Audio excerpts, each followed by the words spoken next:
Hello, everyone. My name is Tomiwa Folarunshaw, and I am delighted to be hosting this evening's Lighthouse Bookshop event celebrating the book This Is Why I Resist by political and women's rights activist, commentator, and lawyer Dr. Shola Moss Shogbamimu.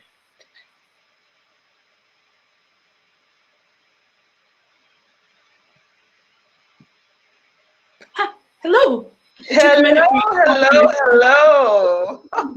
Is it me you're looking for? Yes, yes, it is.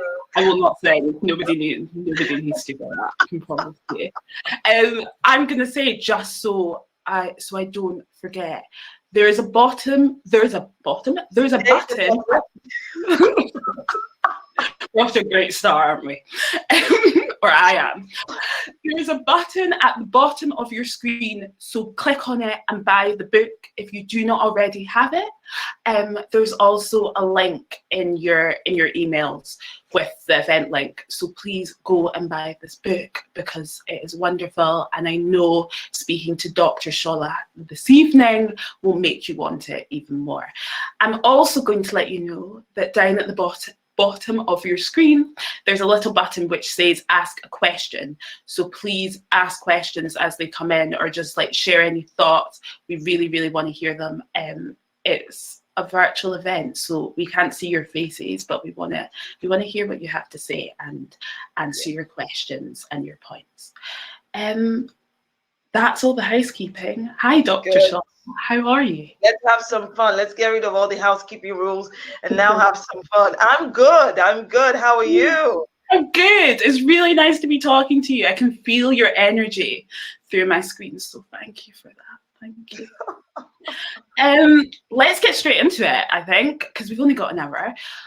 One thing I really liked that, and I think it's mentioned maybe about halfway through the book, was that your name in the Yoruba language means this crown makes wealth. And I thought that was just so apt, because This Is Why I Resist is a wealth of wisdom. You drop some incredible pieces of analysis and carefully curated thought in a way that I found so accessible, so refreshing, and I know other readers will too. So thank you for that. My first question, when did you first think, I need to write this book? And yeah, when and why? What got you to this point? Well, I would say a couple of years ago is when I thought of writing this book. But I only got to sit down to write it last year. It seemed like, in 2020, all the elements worked. And over 6 weeks, I sat down and just poured myself into the book. Quite frankly, I'm fond of saying, I've got 3 kids, and then writing this book was like giving birth to my 4th child without epidural. You know what I mean? No help but this pain is real. But it was both exhilarating and exhausting at the same time, because I did not realize how much I had internalized. And I'm vocal. I open my mouth and I speak what's on my mind. So, Yeah. and I thought, oh yeah, what I have to say, I say it. But it was as I was writing the book that I realized that I'd internalized so much over the years, over different things. Some things that appear to be small, but are actually significant, and other things that are big. And I think it's just a survival instinct for many of us in the ethnic minority communities, about how we just keep moving one foot in front of the other, and you kind of pick your battles as well. Yeah, for sure. Did you find it therapeutic then? Oh, heck yes, it was therapeutic. Oh, Yeah. yes, it was. Most definitely. I mean, there were times that I wrote the book that I needed to take a deep breath in. Like when I was writing chapter 4, can we breathe, please? Mm-hmm. Yeah, there were several sections I just had to go, okay, it's time for me to either go watch Netflix, feed my face, just do something, and then come back to you. Because, there was just so much to say, to deconstruct, to digest, and to explain. I felt very strongly as I was writing, page after page, I would, I'm a woman of faith, and I would say to God, okay, Father, Lord, how do I take what's here and put it on that paper, but in a way that they can understand what I'm trying to say and see and feel what I'm feeling and what I'm trying to express. Because this is not about, it's not just about a personal experience. This is about an experience, a collective experience, and what that looks like on a daily basis, on an ad hoc basis, on a systemic basis, and where the opportunities lie for these, the racial bias, the racial prejudice, the discrimination to find a home. Do you see? Because they are triggered by certain things and they find a home. So, and I make the point in the book to say, look, Black people, we're not one monolith of thought. Mm-hmm. We all don't think the same. We all don't, want things the exact same way, right? Some of us experience discrimination, racism differently from others, There are going to be certain types of racism that I will never experience. And there are going to be certain types of racism that I will experience that other people will not. And this is what I'm trying to address in the book, because, sometimes people go, well, you've never experienced it. Well, how do you know what I have or haven't experienced? And you know what? Mm-hmm. It means jack all whether I have or not. The fact that somebody else has is enough to get me off my bed, out the door, not just make some noise, but I am genuinely ticked off. Yeah. And what I'm trying to address in the book is by drawing from contemporary events. So what people are saying on social media, what the mainstream headlines are saying, and making it real. This is not some academic write-off. Don't get me wrong. I can do academia. Yes, doctor. But this, for me, there's no way you can talk about race, racism, and race inclusion without making it real. And for it to be real, people need to see. They need to be able to use real events. And I try to use real events to deconstruct. This is what you're seeing here. I'm fond of saying, and I talk about this in the book, where I talk about how we must and how we should dismantle everyday white supremacy. I said, look, I was years old, and I don't mean practically today, but you know what I mean, when I realized that plaster can be a different color other than beige or pink. I didn't know that. Yeah. I'm like, no, get out of here. You mean I can have a flesh-colored plaster? Yeah. But that is how ingrained it is for us. But the whole conversation with this book, what I wanted people to do as they pick up the book, my white, black, brown siblings, I want you to pick up the book and feel that you're having a conversation with me. I hope you get to hear my voice.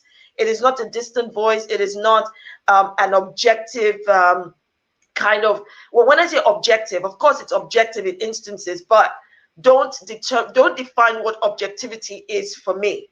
So yes, I can step back and go, look at this event. But when I'm breaking it down for you, I'm not being subjective in my analysis. I'm using the examples and the events to explain to you why they are what they are. Why Amy Cooper of New York and what she did in calling the police on the African American, why that was racist. Yeah. People go, oh, but she didn't mean to. Hey, it requires intention. I mean, the impact is the same. Yeah. The impact is the same. Yeah. Right? It's trying to draw from all of these real events, including here in the United Kingdom, in the United States. I mean, the book focuses more on the UK and the US, deliberately so, because oh my God, there's only so much I can write. I can't write about every other country. But what I do say in my book is that all the points that I raise in my book exist in every other European country that has a legacy of slavery, right? And colonialism. I should stop now. If you let me talk, I'll keep talking. No, but I love it. I'm just like, yes, thank you. I thought, to go back to what you just said as well, your prayers were answered, because I think that everything you said about what you wanted for the book is how I felt reading it and more. And what I really, really loved was that you've interwoven these contemporary examples, some of your own experiences, and drawn on historical examples throughout the book to really to express your point and show your point and show why you're right. What do you think? I think for Black people who are resisting, how important is it for us to understand our histories and kind of draw on that knowledge in the present? Okay, let me put it this way. I don't know, for many who are listening, watching right now, have you ever experienced this in your life where you are experiencing something but you don't have a name for it? And then a year or two later, or later as you grow up, you go, oh my God, that's exactly what I was experiencing. Yeah. That is why it's important for us to understand our history. That's why it's important for us to continually have a conversation. There's a name for some of these things that we're experiencing. We just don't know what they are, right? And there are other people who've experienced it and found ways to deal with it, which is why we get strength from each other.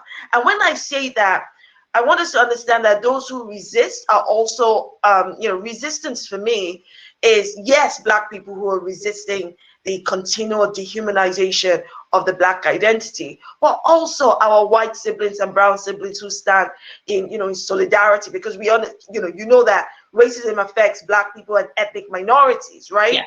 And so it is how racism manifests in the understanding of our white siblings today that we're particularly tackling, right?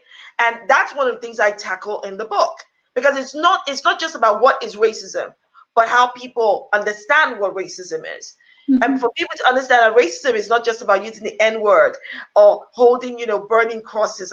Oh yeah, that's definitely racism. Anything else is, well, I think that was just unfortunate. No, that wasn't unfortunate. That was racist. Call it by its name, right? Yeah.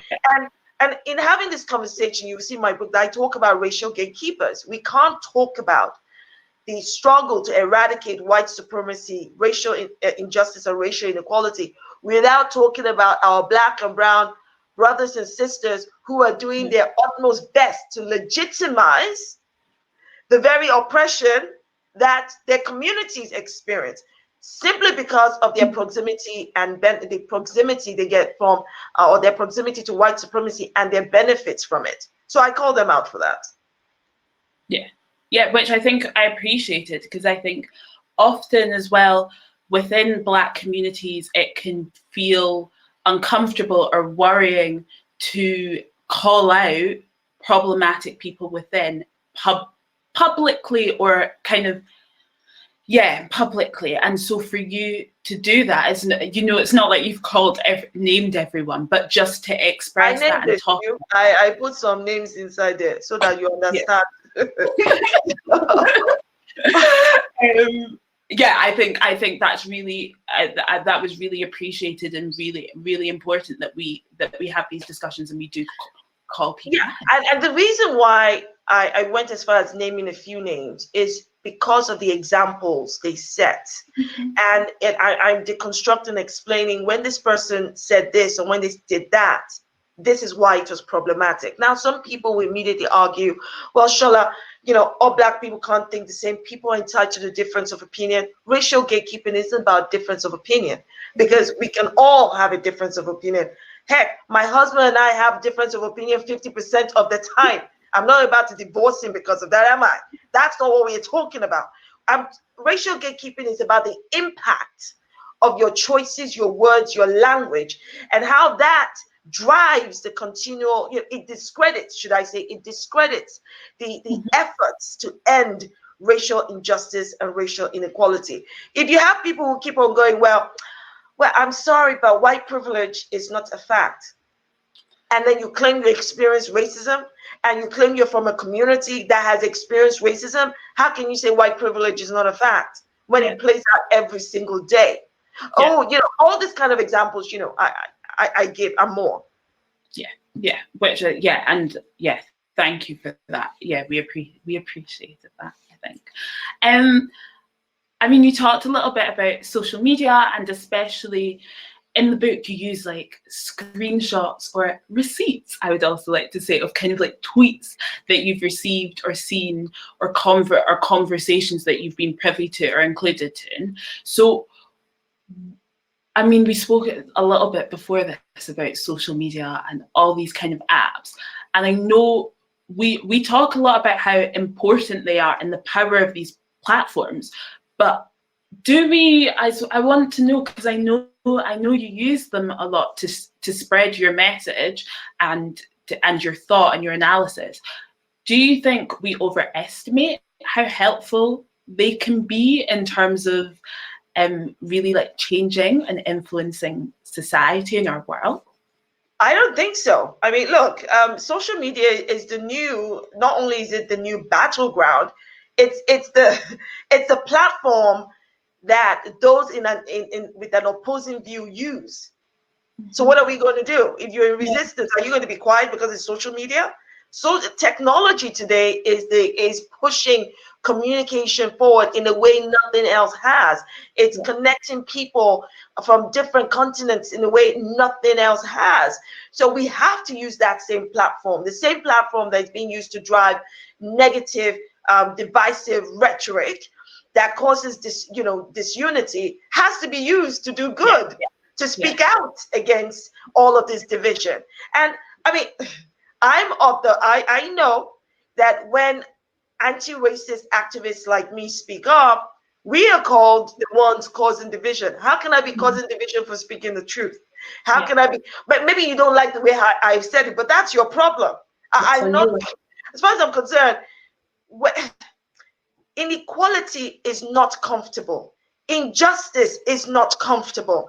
So there is no way on God's earth I am going to make you feel comfortable when I'm not comfortable talking about something that's not comfortable. And if you don't like it, there's the road. You see that door? Open it and walk out. It's really simple. And I always say, look, we are all meant for different people. There are going to be people who respond well to me. This is me. This is what you get from me. It doesn't mean I'm not fighting with you, but this is me. I have no doubt that when I came out of my mother, I was probably screaming about God knows what, who knows. But the point is, this is me. But there are other activists who have other personalities, other engagements. So it is possible to read a book, to engage with people, have conversation with different people on the subjects that's passionate to you. So if you don't think I'm your cup of tea, that's okay. I'm not everybody's cup of tea. That's all right. But I know that by God's grace, I am more than enough for more than enough people in the world to get the message that this has to change. And one of the reasons I suppose I probably sound fed up is because part of me says, wait, hold up, Shola, hold up a second. This is 2021. This conversation was going on during my father's time, and he passed away 8 years ago. It was going on during my grandparents' time, and they passed away God knows how long ago, right? And now you expect me to be patient to help you to unpick your own learning? Forget that. Nonsense. No. That's the problem. This expectation that Black and ethnic minorities should mind the way we should mind the way we have this conversation. We should do it in such a friendly way. We should, cut and dice it like you're making cookies so that you can have bite-sized chunks and you got cup of tea. So now what will you say? Do I look like I have time for that kind of rubbish? Absolutely not. But that is what some people want. That's what, and I'm saying the time for all that was hundreds of years ago. If we really want to change things now, you need to sit the heck up. You need to understand that the ethos of Black Lives Matter, right, is not a hotel you can check in and check out of. Mr. and Mrs. Oh, well, I'm just feeling quite fragile. I'm feeling quite tired. Oh, well, I have done my best. Please take that mindset. And it's better for you not to even be part of this at all. Because all you're doing is causing problems. Yeah. Oh, I agree. Thank you. There were, just like I'm just saying, yes. There were so many parts of the book that I was like writing down, like I always write post-its to go near my desk and like writing down bits like, oh, love that, that's amazing. And some of them were, I love on the cover how you've got "Don't define my Black identity," and also there was a part, and I can't remember what chapter it was, but you wrote, I do not have the mindset of someone who is oppressed. And there's Thank you. I loved And let me just break it down for some people. I get a lot of these trolls and all of the negative blah blah blah, and people want to point fingers. Yeah. I understand, because I know those who came before me experienced the same thing. So I understand that those who are triggered by the truth I speak will want to find a way to discredit what I'm saying. So some people go, well, you're very well educated. Clearly you got a lot out of Britain. One, I'm going to come back to that point. Two, well, you are not oppressed. You can't claim to be oppressed because of all your accomplishments. Okay.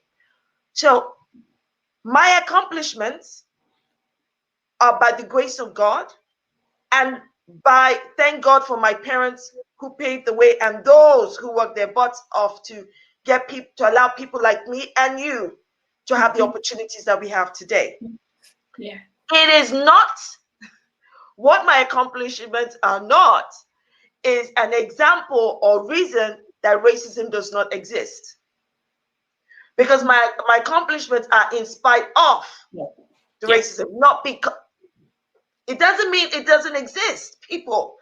And then, we have this thing, I talk about it in the book, that why is it anytime, Black, British, African Americans are doing well, all of a sudden, ooh, we're the least racist country, should be grateful to us. Can you imagine? And then when things are not going that well for those Black people, they go, well, it's your fault. You can't pull yourself up by the bootstraps. So when we do well, oh, that's us. You belong to us. When we are not doing well, what can you do with this community? They're just savages. They don't want to learn. They don't want to make use of any opportunity.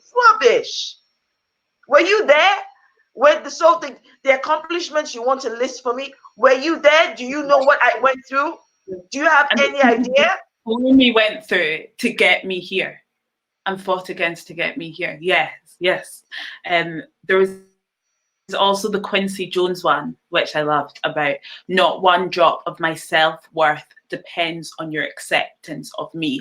And that was, I read that and I was like, I needed that when I was 17. I needed that when I was 18. I still need it now. I still need it now. And it got me thinking for a lot of people, how does someone, if they're not already there, ensure that they are the only person defining their Black identity? Because it goes back to something you said about how we need to, it's important to look at the people who went before us, because that can give us a name to what we're experiencing now. So how do we do that if we're not there? You have to be ready. I'll be honest. I think you have to be ready. You see, when I was your age, because I'm assuming I am Auntie Shola here. When I was much younger, as vocal as I was, I had not given voice to my voice. If you understand what I had not given voice to my voice. My voice has voice now, in a way it did not have 20 years ago, in a way it didn't have 10 years ago.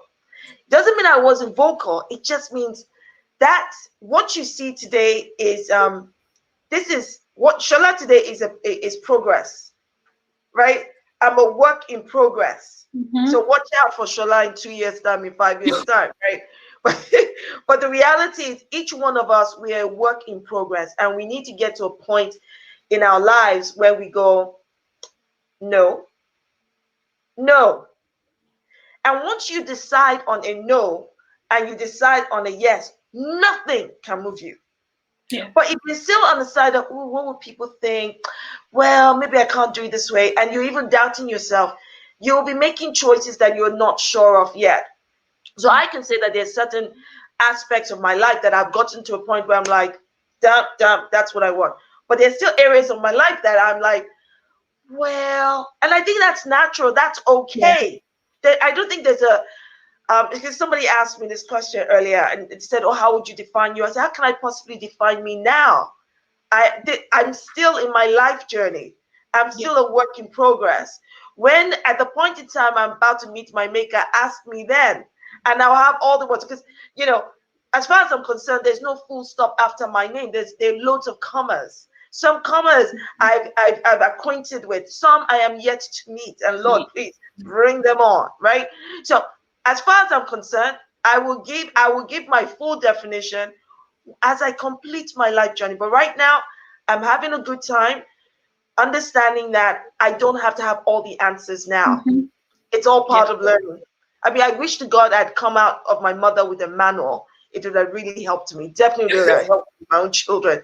But because there's no manual to who is Shola Moshogbamimu, it means Shola Moshogbamimu is still figuring out who Shola Moshogbamimu is. There's certain areas and certain parts of me that I know for sure. And there are others I'm like, okay. So Shola, how are we feeling about that? What do we think about that? Do we like it? Don't we like it? Why don't we like it? And if we don't like it, what are we going to do about it? Things like that. But I think that's okay. Yeah, that's normal. There's still time. I'm speaking to myself now. There's still time to figure it out. Absolutely. Absolutely. Yeah, will be. You also mentioned your father and how he spoke about the importance of passing down education, because that's knowledge and something no one can take away from you. Absolutely. I definitely feel that as well, coming from a Nigerian household, but also because my dad was doing his PhD as I was growing up. So that the wealth of knowledge and the importance in like my home of education was something I really like, I kind of shared when I read that. And I've seen a lot of my friends, I've just started a master's, I've seen a lot of my friends, close friends and people further afield who are Black women, Black people who've gone back to study again, be that masters or PhDs. Why do you think it's important, I suppose, for us as Black women or Black people to go back to education? And how did you find the academy and the world of academia? Because it's hard. It's hard. The more knowledge you know, the harder it gets. Like, I feel it's harder this time than in my undergrad because I know more about the powers at play. Yeah, I hear you. I hear you. But let me just start by saying I'm a sucker to punishment when it comes to academia. I actually love studying. And I love the preparation for the first day of class, the fresh pencils and pens and the notepad. I know, and I love writing. I love it. I can't help myself. I just do. I remember when my children first figured out that, so this was with my 11-year-old and my 8-year-old. And this was probably last year or 2 years ago when they figured out that I have 5 degrees. And my 11-year-old was like, how much homework was that? And my 8-year-old came to me and she patted me on the shoulder. She said, oh, mommy, like, I feel sorry for you.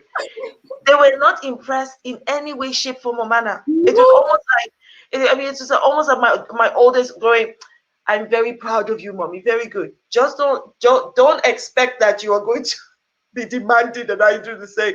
I think for me, my father taught me both my parents are professionals and working professionals, chartered accountants. And one of the things my father said to me, and I was 14 when he said this, he said, the best legacy I can leave you and your siblings is the best education you can possibly get, because nobody can ever take that from you. He said, even if I leave you property or I leave you this, that, God knows, what could happen with it. But if you have it, then you can buy your own property. You can feed your own self. I was 14. I was like, yeah. But it stayed with me. It really stayed with me, which is why I can talk about it now over 40, right? And I think education is important, particularly for ethnic minorities. I think education is important for everybody, no doubt in my mind. But I don't think you should do education for education's sake.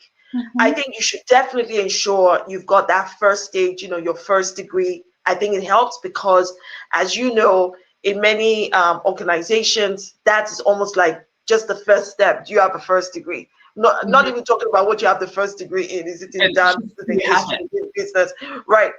And I think people need to understand that education is not just about academia. There's a whole lot more to education. That's what I try to instill in my children, that education is meant to broaden your mind. So there is formal education, taught education that you get in school, and the informal education that you teach yourself. We all need to do both, because it's not, you can't possibly get a degree on every single thing you know. And for me, that education has to keep growing, keep growing. You know, it's not about whether or not, I say this to my daughters, say, look, it's not whether or not you're in love with geography or you're in love with history. I said, like my oldest loves writing stories. I said, but think about how your knowledge of geography and history would make your characters come alive. Think about what you can put in your stories from the geography and history. She was like, oh, I said this to her a few years ago. I always think it's so important to put things in context of how it would resonate with you. So if people then want to go forward and do a master's degree or doctorate degree, excellent. But be strategic about the postgraduate degrees you're going to do. Why do you want to do them? What do you want to do them for? And how are you going to use them going forward? So just don't do it for the sake of doing it. Do it with a plan. Yes, of course. So, it's good for you to study. It's also good for you to earn. My sisters and brothers. It's also good for you to earn. But it's also important for you to enjoy the art of learning, which, as I said, is not just what you get in university or in an institution, but it's what you teach yourself. There's some brilliant, brilliant minds today who have acquired their own education from life experiences, from travel, from engaging in different cultures, from picking up books and reading. That is education too. And I think that's very important. Yeah. What are some of your, I don't know, like favorite books or favorite things that you've taken that have given you that education out of academia? Okay, so this is where I'm now going to show myself up, right? That I'm not as so I don't have like an encyclopedia that this is all the, because you see, I'm into fiction. I love stories. And I love learning through stories. It just takes me to places I just love it, right? And so some of my favorite books, it will surprise you. So I read African, fiction, like, Chinua Achebe's Things Fall Apart. A lot of them, I grew up reading them alongside Shakespeare. But, I grew up reading all of this literature. I grew up on Enid Blyton's Wishing Chair, The Faraway Tree, The Pixies on the Goblets. Harry Potter is one of my favorite books. It's the only book I've read like 6 times. I've never done that with any other book, and I read a lot. Each time a book comes out, I remember the first time I heard about Harry Potter was when the 4th book came out. I'd never heard of it before. And I was getting ready for work. And there were people arguing on this breakfast TV. Oh, I just don't think it's right for children. I mean, and I was like, And they were, they're witches. And it's about what we do. So this is me like, And then someone goes, and all of these magical creatures. I'm like, oh, hold up. I grew up on magical creatures. Ain't nothing wrong with magical creatures. In fact, we love magical creatures. So I went out and I thought, I thought, okay, let me just find out about the book. I'll buy one for my brother, my youngest brother. Tell me what? I bought it, read it. I went and bought myself the 4 set. Then bought my brother his own set. Even now with my children, I have my own set, and I'm very picky about any one of them borrowing my sets. They need to have their own, and they need to go read their own books. But I also read a lot of books about Vikings. I love war stories. I have no idea. Now, what do I learn from a lot of these historical books? So historical fiction that is based on like Count Eagleton's, Genghis Khan, Julius Caesar. I love historical fiction because they do borrow. Don't get me wrong. I know that they use I don't know, is it licensed to do more than they should say? But I love the setting. It's like me watching period dramas, right? Don't get started on Bridgerton. That's a whole different level. Oh my God. Like my mom and The Crown and Downton Abbey and all. I know. I'm like, get me started. So I read a lot of fiction, and And I can tell where, I mean, sometimes the authors tell you at the back of the book what is fiction and what is not, and what they've drawn from. And you know, in addition to that, what I also try to do, because I read Christian fiction, which I just think is brilliant, right? Again, I'm learning through stories. So I'm sorry I don't have some fiction to go, oh, this is and to show that I'm some brilliant mind. But I can only tell you about books that I really, really enjoyed, you know, over my life, because I can read 2-3 books in a week. And I don't know how I still get to feed my children or work. But I'm like, yes, yes, yes. Is there blood? There's no blood. You'll be fine. Mommy's reading the book. Feed yourself. Wow. No, I love that. I love fiction. Like, I grew up reading, my mum was a librarian, so like we were always just given a book. Like, there was no TV, there was no Disney. I've seen no Disney films, but I've read a lot of all the Disney books. Yeah. So I love that, and I love that fiction can just take you to a different place and teach you about something. It's how I learned so much about Nigeria before I'd ever been, and that is just so beautiful. So and when we tell stories in the moonlight, and you know, under the tree, the Yorubas will go alo alo. You respond with alo. You know, it's like those what we call the folk tales. And, you know, children will be gathered around an elder. I'll go alo, which is the start of the story, and the children respond alo, and all of the fables. Loved it.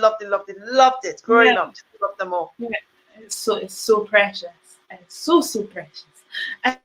To move away from, I suppose, reading, and there was another, this is now just lines that I loved. Also, I'm going to remind everyone, please ask questions, because we'll go to your questions in a little bit. So ask them. I want to hear what you guys want to ask Dr. Shola. And you wrote about being politically homeless, and I wondered, do you think this is a term that a lot of people in Black communities, minority ethnic communities around the UK agree with? And do you think you'd ever find a political home, and what that would look like? That's a great question. Now, I can't speak for the Black community. So yeah, I think it's an individual choice, what political party you choose to be affiliated with, right? Mm-hmm. Right now, I find that there's just so much going wrong with our politics, and I'm not the kind of person that can sign up to a political party and do nothing. But even the political parties, that it doesn't mean I'm not involved in politics, because I am. Being involved in politics doesn't mean you have to be a politician. It just means you're engaged, that you're literate, not an illiterate. And I think that's really important. Mm-hmm. I think it's a personal choice what party you affiliate with, and that is something we all have to think about. But it doesn't stop me from voting. So mm-hmm. being politically homeless doesn't stop me from voting. Now, if I wasn't voting because I was politically homeless, I would be very cross with myself, because mm-hmm. then I'm failing in my own civic duty to vote, to exercise my vote to try to make a difference. Yeah, no, I completely agree.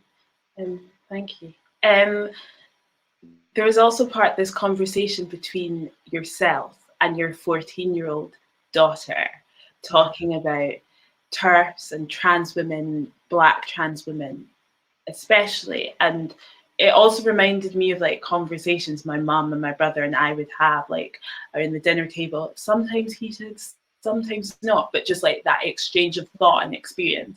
What is the, like, I suppose, how important do you find, or like, what energy do you get from those intergenerational conversations? Oh my goodness. I mean, aside from the fact that they definitely make me feel old sometimes. I mean, my kids are like, Mommy, you're having an ancient moment right now. But I find it fascinating when I hear my children's point of view on current affairs, current issues, and why they think the way they do. So the conversation I was having with my 14-year-old in the book was around, trans rights. Because in the book, I talk about how can we say we are intersectional as feminists when we are so not so trans, when we are so not so faith, the way some feminists respond to women of faith, and to like Muslim women, how they respond to them. How can we say we're intersectional with feminism so white?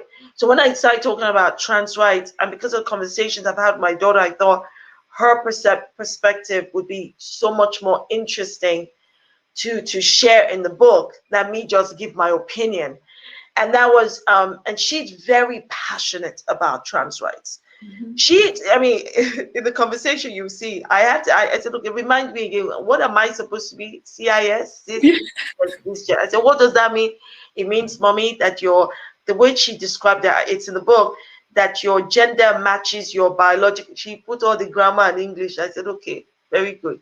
I said, what does turf mean?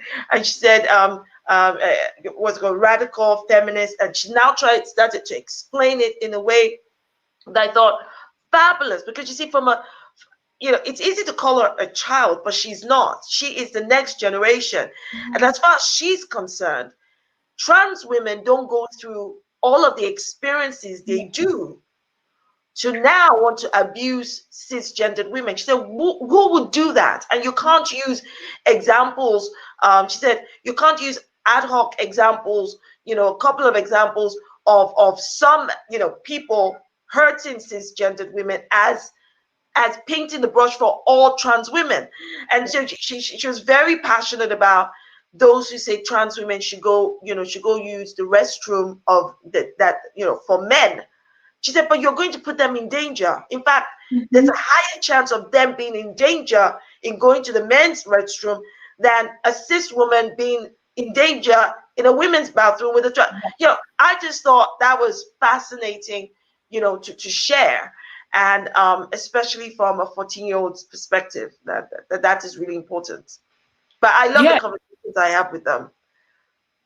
Yeah, it's so good. I hate to say that, I don't like saying this because it sounds really patronizing, but like, it's so exciting and refreshing and also energizing to hear people that are like 5-10 years younger than me articulate things so well, and so like that is what it is. Like, it's just it gives you this kind of like hope for the future as well, I think. So yes. Do you feel hopeful for the future? I know that this, especially last summer, but also just life is hard, and it can be difficult to find that hope and to think about what you're fighting for, and if you're going to see it in your lifetime. Do you feel hopeful?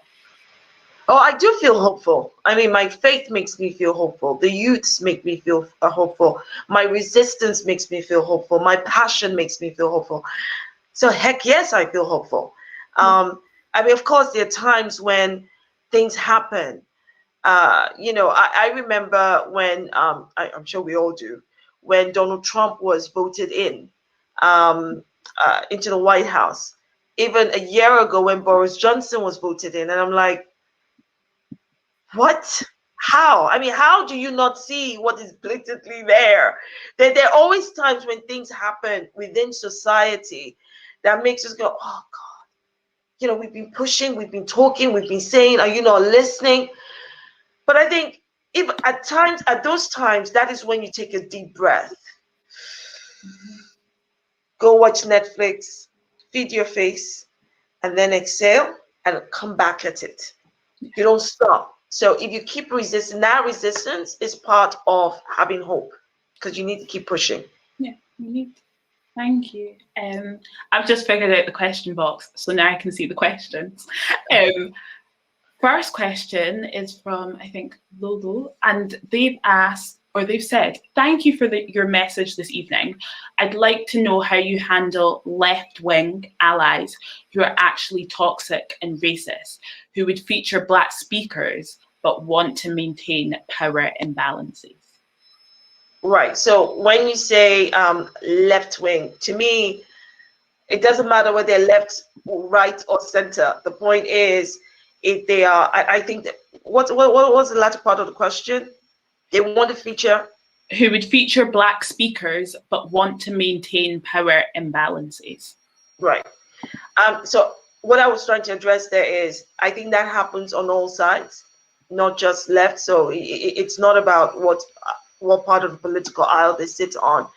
I think I get the point about people who want to feature Black people, but still want to maintain the status quo of superiority, or we're doing this for you. I address this in the book when I say we need to end this nonsense. I mean, don't worry, I use the kinder word than nonsense, but we need to end this thing about white folks who go, we're creating a space for you.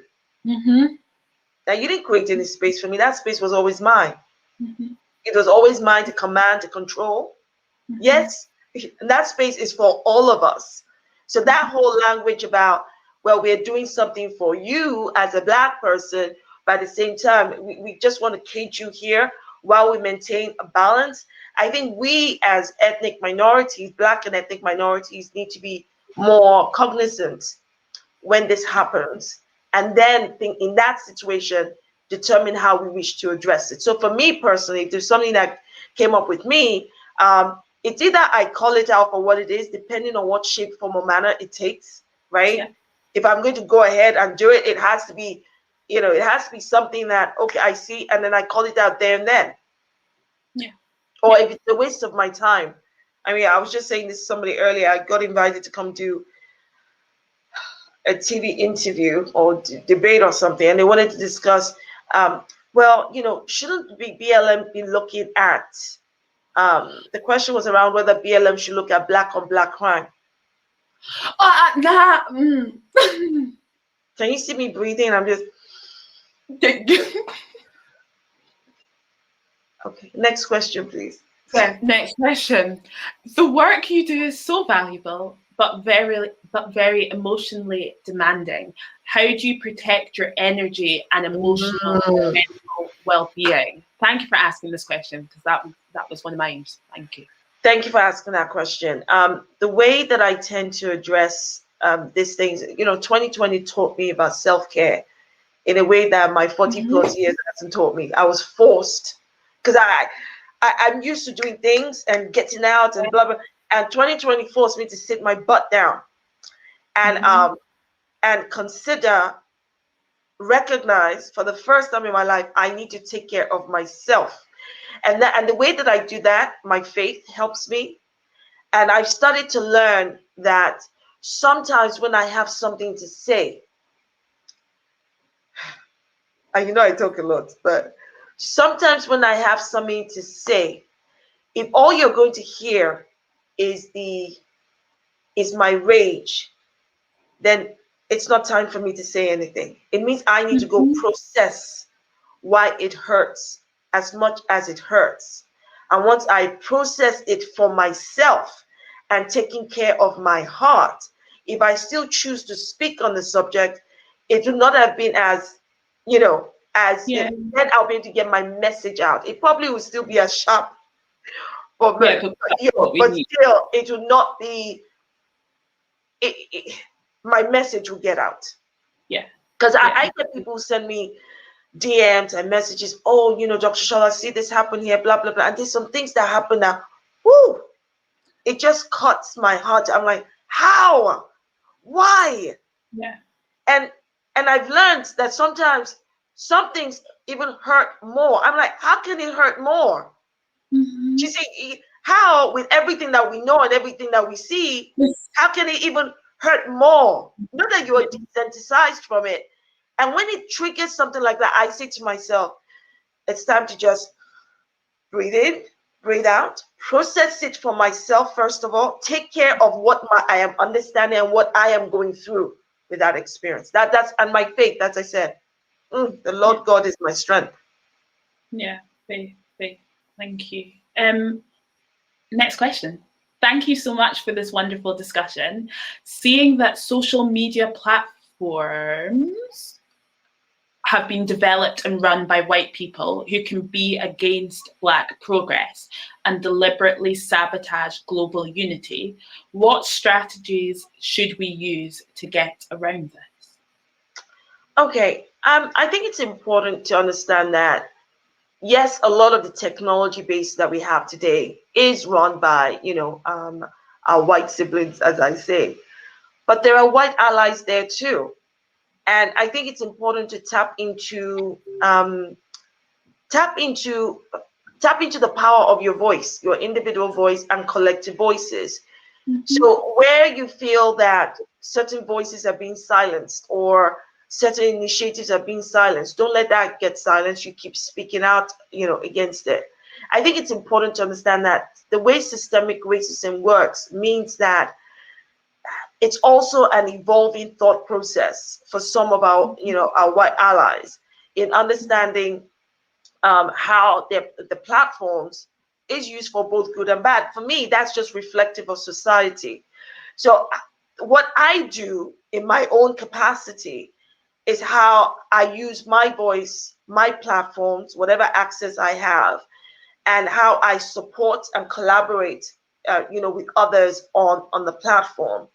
If you then see something that's out of the way, that is wrong, you speak out about it.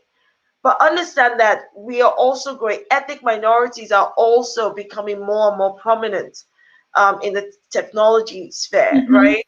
Yeah. And women are becoming more prominent in the technology sphere. So I don't think this should be, we should not feel um, afraid or worried that because it's a white person that owns the platform, it means it's automatically going to be bad because some of Mhm. these white people are our white allies, you Yeah. see.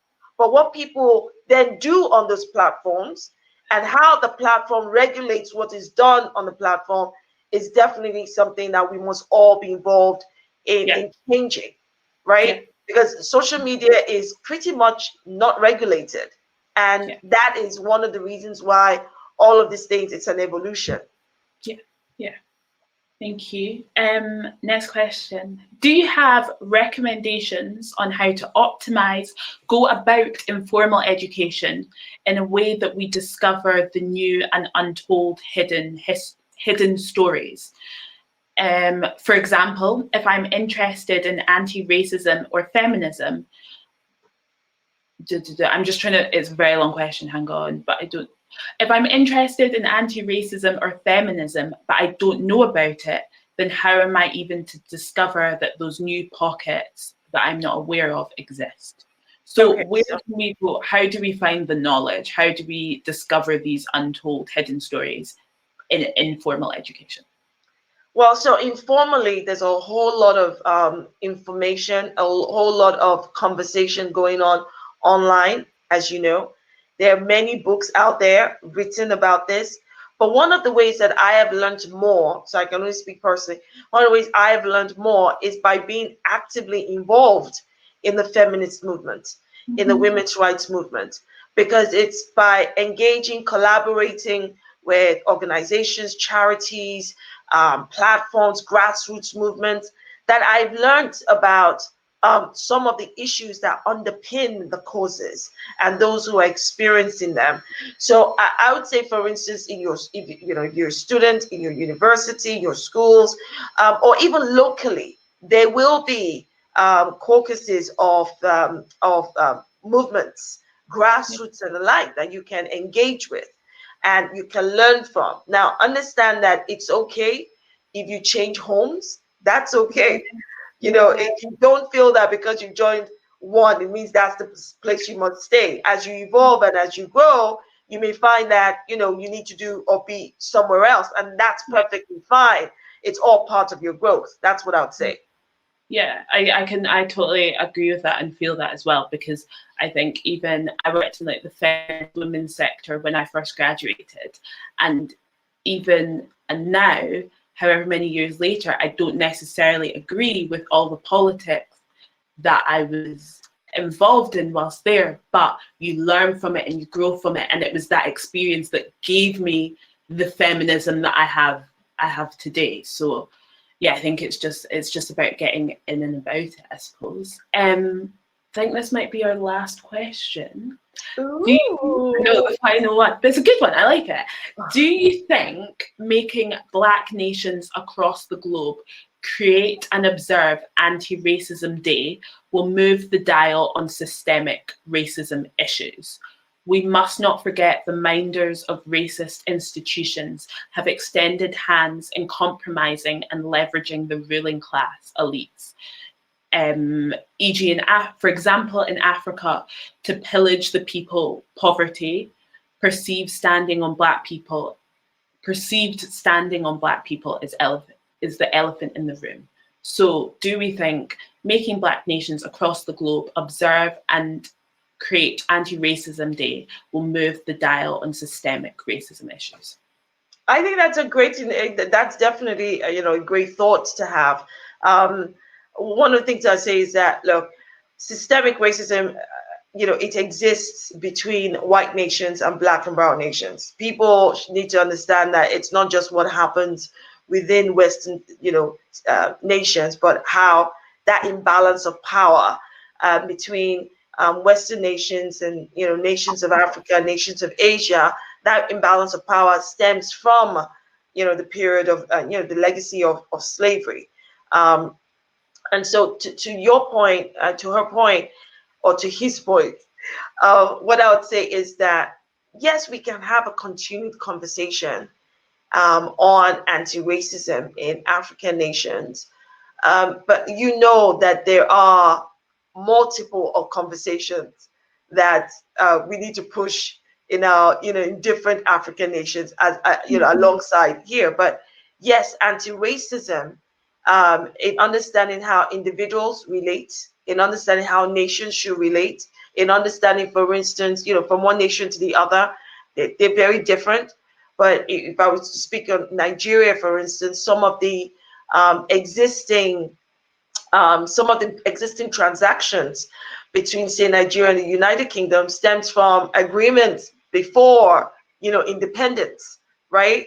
And who's that going to benefit? It's not going to benefit Nigeria, that, right? So yeah, what does that anti-racism look like? What does that, what does that look like in terms of that's my daughter that just came in to do this. What does that look like?